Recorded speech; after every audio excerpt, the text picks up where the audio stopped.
మరి ఆదిశంకరాచార్యుల వారిని మన చిన్నజీయర్ స్వామి ఏదో నేను అంటున్నాడు. దానికి కూడా వస్తా. ఆ! అసలు గురువు అంటే ఏమిటి? గురువు ఎలా ఉండాలి? గురువు ఏం చెయ్యాలి? ఏ రకమైన మార్గదర్శకత్వంలో ఉండాలి? ఏమి నేర్పించాలి? ఏమి పొందాలి? ఏమి ఇవ్వాలి? అనే విధానాన్ని యావత్ ప్రపంచానికి చాటి చెప్పి, ఇది అసలైన తత్వం, గురుతత్వం అని చూపించిన వాడు సకల సద్గురు శ్రీ షిరిడి సాయినాథుడు మాత్రమే. హ్మ్. ఆయన ఒక్కడే. ఖండయోగ సాధన అనే పదానికి అర్థం అడిగితే నిలువెత్తు చేసి చూపించాడు. తన శరీర భాగాలని ఖండములుగా చేసి వాటిని శుభ్రపరిచి తిరిగి శరీర నిర్మాణం గావించి ఇది ఖండయోగ సాధన ఇప్పుడు ఆయన అని కూడా చూపించారు. ఇప్పుడు ఆయన్ని కూడా మాట్లాడుతున్నారు. సరే, అవును. ఓకే. సో కాల్డ్ మన హైందవంలో ఉన్నటువంటి చాలా మంది గొప్పవాళ్ళు ఉన్నారుగా. ఒక్కళ్ళు చేయలేదే ఖండయోగ సాధన, హ్మ్. ఒక్కళ్ళు చూపించలేదే. నాన్న, సన్యసత్వం అంటే ఏమిటి? హ్మ్. ఆశ్రమవాసం అంటే ఏమిటి? కాషాయం కట్టుకుంటే ఏమంటారు? సన్యాసి. సన్యాసి అంటారు. భార్యాబిడ్డల్ని వదిలేసి అనుబంధాలు అన్నీ తెంచేసి ఒకవైపు వెళ్ళిపోయి ఆశ్రమం నిర్మించుకుని అందులో బ్రతికే ఆశ్రమ వాసుల్ని సన్యాసులుగా, అలాగే సన్యసత్వం పొందినటువంటి గురువులుగా ఇలా భావిస్తారు. ఊరి వీళ్ళమ్మ గడుపు గాలిపోను, ఫార్చునర్ లేకపోతే రారు, BMW లేకపోతే రారు, 10 లక్షలు ఇవ్వకపోతే రారు, ముందుగా చెప్పకపోతే రారు, రెడ్ కార్పెట్ లేకపోతే రారు, ఏసీ ఉండకపోతే కూర్చోరు, పక్క నుండి అనేకమైన సత్కారాలు లేకపోతే మొహమే చూడరు, చందాలు ఇవ్వకపోతే టైం కూడా ఇవ్వరు, అవును. చెయ్యి కలపడానికి 25,000, కాళ్ళు మొక్కడానికి 50,000, విజిట్ చేయడానికి 5 లక్షలు. ఇది ఏమిటి? దీన్ని ఏమనాలి తెలియదు. కాబట్టి ఇది వ్యాపారం కాదట. ఆ, సమ్మక్క సారక్క జాతర మాత్రం పెద్ద వ్యాపారం అంట. ఇప్పుడు సమ్మక్క సారక్క అనే దేవతలు ఉన్నప్పుడు మనం ఉన్నామా? మనం లేవు. లేవు కదా. ఆ చుట్టుపక్కల ప్రాభవం మారింది తప్ప దేవతలు మారరు కదా. అవును. ఇక్కడ ఉన్నటువంటి విధానాలు ఏంటంటే హిందువులకి క్రిస్టియన్స్ మన శత్రువులు కాదు, ముస్లిమ్స్ శత్రువులు కాదు. మనలో మనకే ఉంది మాదచ్చపు మాయరోగం. అవును. మనల్ని మనమే కొట్టుకు చస్తున్నాం, మనల్ని మనమే బాధ పెట్టుకు చస్తున్నాం. ఎందుకు? అక్కర్లేని వివాదాలు తెచ్చే విధంగా.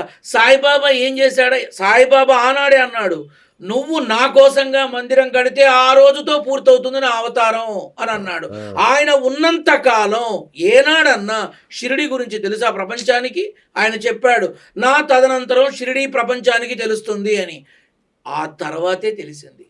మరి ఈరోజు ముచ్చింతలు, హ్మ్. అలాగే మైసూరు ప్యాలెస్లు, హ్మ్. అలాగే మఠాలు, ఒరివిడ దుంప తెగ లక్షలు కోట్లు పోగేసి మరి పెడుతున్నారు కదా. అవును. ఆ ముచ్చింతల్లో నన్ను తిట్టుకున్నా సరే నేనైతే ఒకటి ఆలోచిస్తున్నా, ఈ ముచ్చింతల్లో మహానుభావుడు, సాక్షాత్ దైవ స్వరూపుడు, ఎంతో గొప్ప భక్తి తత్పరత కలిగిన రామానుజాచార్యుల వారిని అక్కడ పెట్టి అవమానిస్తున్నారని బాధపడుతున్నా. అవమానించడం టికెట్ పెట్టి మరీ అవమానిస్తున్నారు ఆయన్ని. టికెట్ పెట్టి చూపించడం అదో దరిద్రం, అది పక్కన పెట్టు. వీపు చూపించి సెల్ఫీలు దిగుతున్నారు. బా. ఎంత అవమానం ఆ మహానుభావుడికి. అదే దాని బదులు శ్రీ రామానుజ వైద్య ఆసుపత్రి అని కానీ, రామానుజ విద్యాలయం అని కానీ, కళాశాల అని కానీ ఆ మహానుభావుడు మీరు పేరు మీద పెట్టుంటే ఎన్ని వేల మందికి ఉపయోగం, ఎన్ని దేనికోసం కదా. అవును. సో ఇప్పుడు అది పెట్టారుగా, డబ్బులు కలెక్ట్ చేస్తున్నారుగా, పక్కన ఇంకో కాలేజీ కట్టి పిల్లలకు చదువు చెప్పండి. చెయ్యరు. సో నేను ఖచ్చితంగా మాట్లాడతా. రామానుజాచార్యుల వారిని ఎలివేట్ చేయడం కోసం ఆదిశంకరాచార్యులను తొక్కేస్తున్నాడు ఆయన. పరమశివుడి త్రిశూలం వచ్చి పొడిచి పెడుతుంది. శంకరాచార్యుల వారి జోలికి వస్తే పరమశివుడి త్రిశూలం వస్తుంది. వచ్చాడుగా. నేను చెప్తున్నా, ఒక చిన్న ఎగ్జాంపుల్ చెప్తా.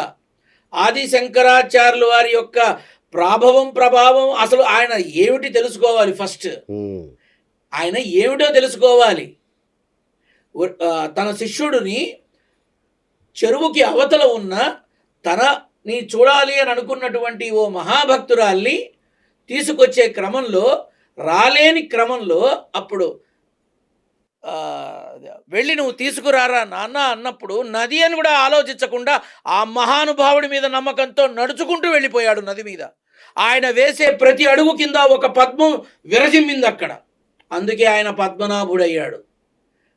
పద్మనాభుడయ్యాడు. ఈయన నడవమని చెప్పు ఎవరినన్నా. ఉమ్. ఎవడైతే పరమశివుణ్ణి ఆక్షేపిస్తూ ఆది శంకరాచార్యులు వారిని ఆక్షేపిస్తూ మాట్లాడుతున్నారో ఆ మనిషిని నడవమని ఎవరినన్నా. ఉమ్. నేను నమ్ముతా. నా శిరస్సు సీతమ్మకి నారసింహుడికి తప్ప ఎవడికి వంచని వాడిని నా తలకాయ తీసుకెళ్ళి పెడతా పాదాల దగ్గర. ఎవరి వల్ల కాదు. అలాగే ఆదిశంకరాచార్యులు వారిని ఆక్షేపించి దొంగలు ఆయనని ఇబ్బంది పెట్టి హింస పెట్టే క్రమంలో ఆలోచించి మీద పడుతున్న తరుణంలో పరమశివుడే అలా చూసిన అంతనే నారసింహతత్వం పద్మనాభుల్లోకి వచ్చి చీల్చి చండాడింది అందరినీ. ఆదిశంకరాచార్యుడు చూసినంత మాత్రానే. అది అది అది ఆదిశంకరాచార్య. ఈ ఏముంది నాన్న, మూర్ఖుడికి మొగలి పువ్విస్తే మడిచేసి ఏదో 2 కొండల మధ్య పెట్టాట. అట్లా ఉంటుంది. ఆ పరమశివుడి గురించి, ఆ పరమాత్మ యొక్క అంశ అయిన జగద్గురు ఆదిశంకరాచార్యుల వారి గురించి మాట్లాడడం అంటే ఆకాశం మీద ఉమ్మేయటమే, అంతకు మించి ఏమీ లేదు. ఖచ్చితంగా చెప్తున్నా, సంపాదించే సొమ్ములు, వచ్చే సొమ్ములు ఏనాడు పేదలకి అంకితం చేసి ఏమీ వద్దని అనుకుంటారో వాళ్ళు నాన్న మహానుభావులు, వాళ్ళు మహానుభావులు. అపాయింట్మెంట్ల కోసం లక్షలు తీసుకునే వాళ్ళని నేను ఎలా నాన్నగా ఆలోచిస్తాను.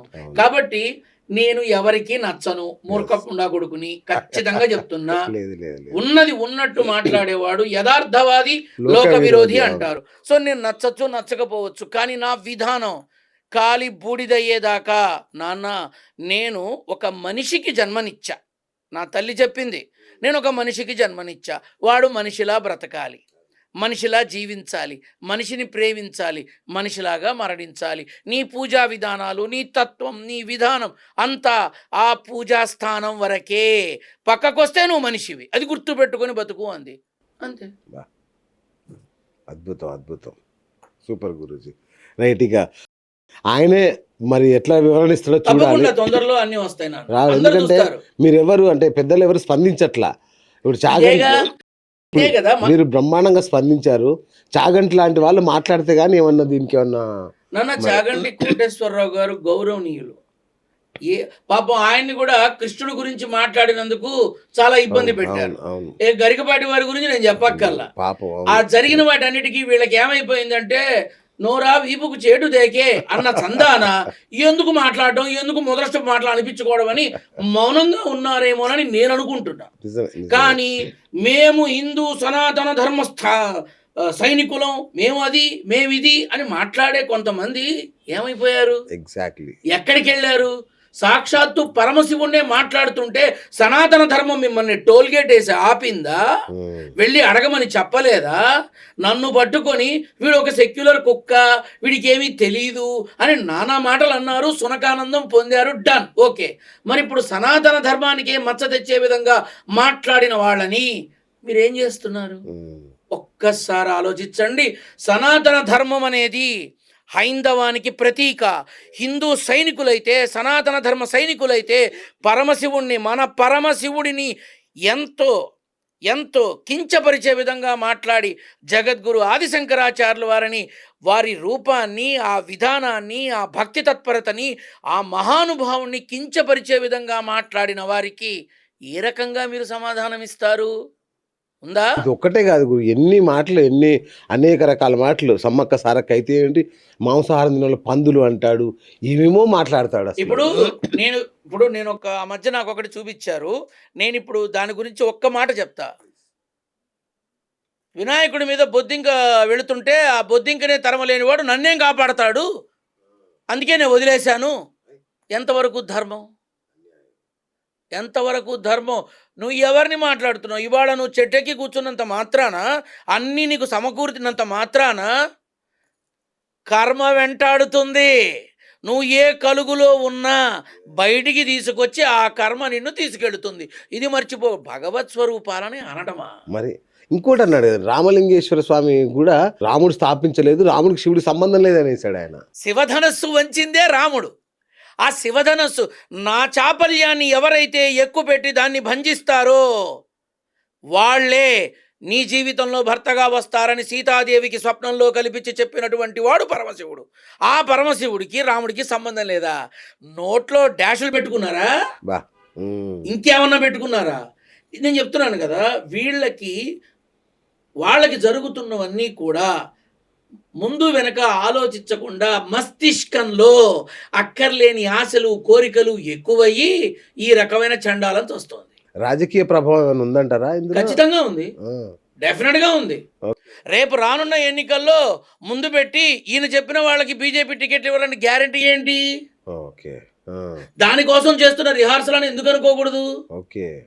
So these are all things are nothing but selfish reasons. Okay. స్వార్థ ప్రయోజన లాభాపేక్ష కలిగినటువంటి అవసరాల కోసం, కోరికల కోసం, వ్యామోహాల కోసం చేస్తున్నటువంటి ఒక అంతర్మదన యుద్ధం ఇది. బా. పరమశివుడి జోలికి వస్తే చెప్తున్నాను కదా నాన్న, ఆయన త్రినేత్రం తెరవక్కర్లా, కంటి రెప్ప కదిలిస్తే చాలు కాలి బూడిదవుతారు. అవును.